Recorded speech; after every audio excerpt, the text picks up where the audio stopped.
आज सर्राफा बाजार में सोने और चांदी दोनों के भाव में बड़ा बदलाव देखने को मिला है और जिन लोगों ने गहने बनवाने की तैयारी कर रखी है, उनके लिए यह अपडेट बहुत अहम है।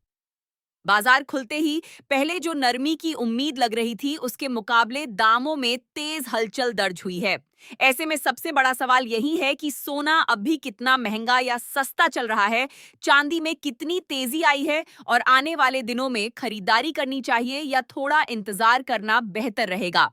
अगर आप भी रोज ऐसे ही काम की जानकारी चाहते हैं तो आगे भी जुड़े रहिए और अगर यह जानकारी उपयोगी लगे तो अपना समर्थन जरूर दीजिए।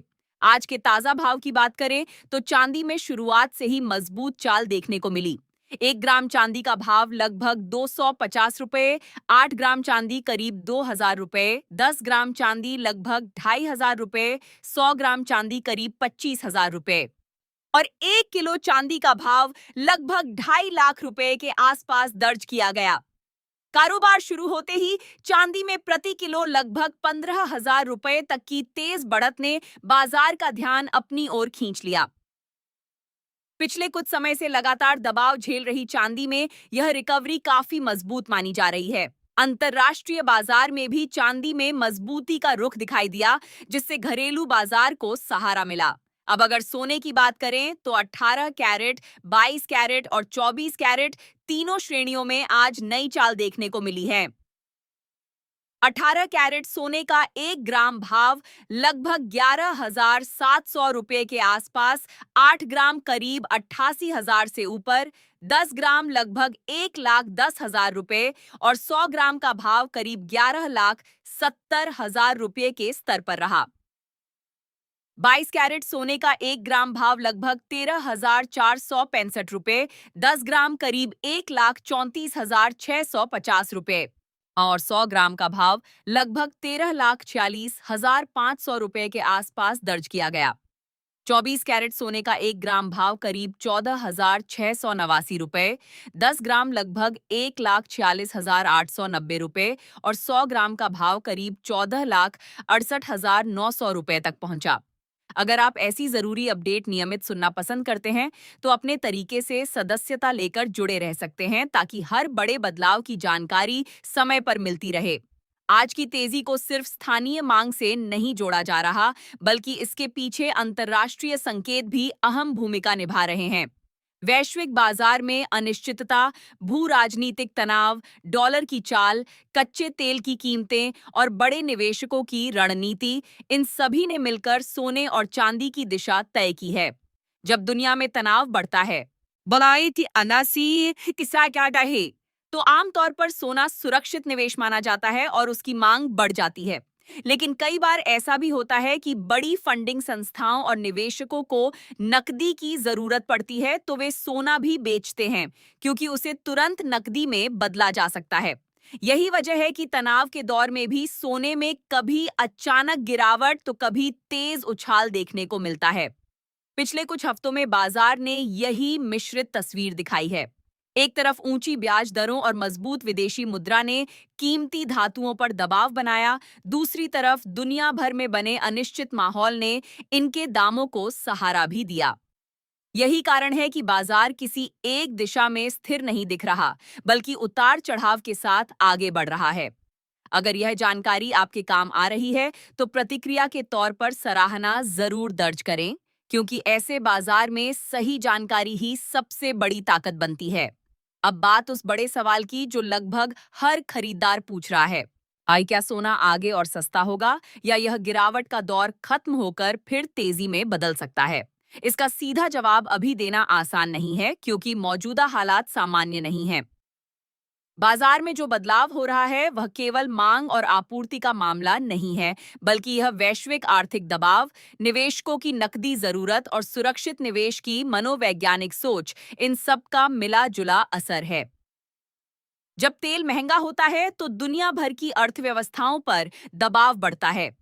ऐसे समय में बाजार के बड़े खिलाड़ी अपने पोर्टफोलियो से तेजी से बिकने वाली संपत्तियां निकालते हैं और सोना अक्सर सबसे पहले बिकने वालों में शामिल हो जाता है। इतिहास पर नजर डालें तो यह पहली बार नहीं है जब सोने में तेजी के लंबे दौर के बीच अचानक कमजोरी आई हो। कई बार पहले भी देखा गया है कि मजबूत बुल रन के दौरान सोना बीच में तेज गिरा,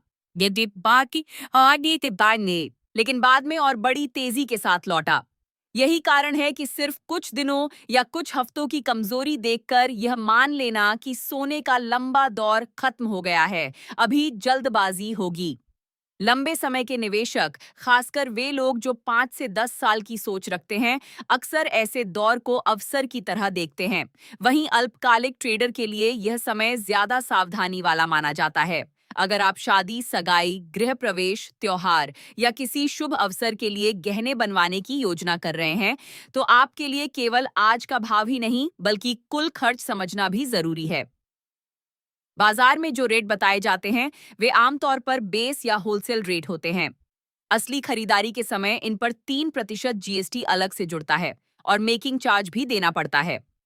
कई जगह वेस्टेज और डिजाइन चार्ज भी अलग से लिया जाता है। इसलिए सिर्फ यह देखकर कि आज सोना कुछ नीचे है या कुछ ऊपर, अब फैसला करना सही नहीं होगा।